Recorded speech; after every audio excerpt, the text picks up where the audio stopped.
Hi everyone! This video today is about goddesses. Bit woo-woo, I know, but I am a bit woo-woo, that's my boho side. Do I believe in goddesses? Do I believe they're floating around next to us? No. Do I believe that they are there and that they represent energies that we can tap into when we need it? Yes, I do. So I first came across Amy Palco's Goddess of the Year, I think that's what it's called, Goddess of the Year readings last year, 2016. A friend recommended it to me and I thought, yeah, why not? Sounds fun. And I bought one. It's only £25, so it's not loads. And I got Isis, and I also got a word. You get a word along with your goddess, and it's a word that you can choose. You get about 4. And it's the one that resonates with you the most, the one that makes you feel yes, the one that, really makes you feel alive and makes sense.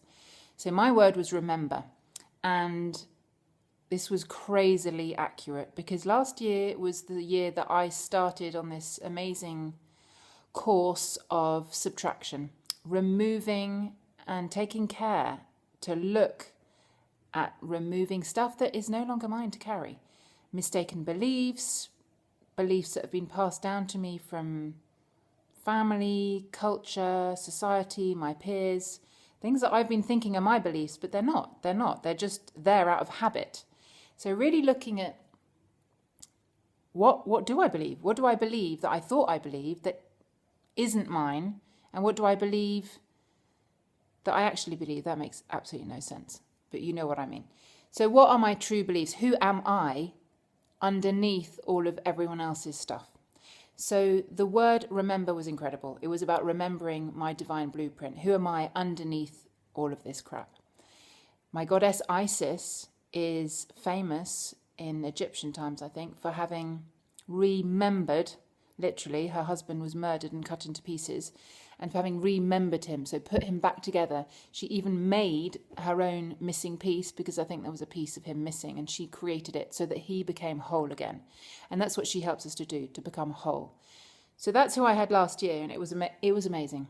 It's not to say that you remember that they're there all the time, but I definitely think that they help you on your journey for that year. So this year I thought, yeah, I'm going to do it again.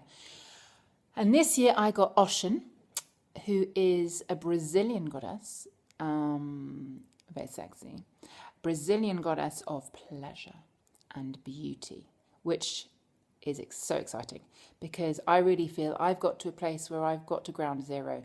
I've got rid of most of the crap that wasn't mine, and this is a new slate, and I can start again. That's helped, obviously, by spending a year traveling with my family, where we've been on the road since last August, which is kind of a different year. So I've got my calendar year and I've also got our year of finding out who we are. But this calendar year is all about pleasure, taking pleasure in things. What actually gives me pleasure? Does it give me pleasure to go for a run? Or am I doing it because I think I've got fat? Does it give me pleasure to eat that chocolate, or am I just being a pig?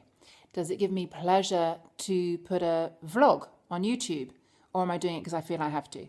And for me, that's really important because I've pushed myself a lot. A lot of what I do is pushing, it's effort, and there's not much surrender. So I'm excited. So I basically wanted to give Amy Palco a little plug. She's doing readings until the end of January. So if you think that that sounds fun at all and you need a little bit of guidance or a little bit of inspiration for the year to come, starting January the 1st, obviously, then Amy Palco's your woman, and I can't recommend it highly enough. So if you do get one, I would love to know who you get and what your word is. So put it in the comments below, or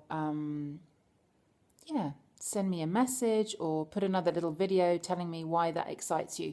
I'd love to know. Bye.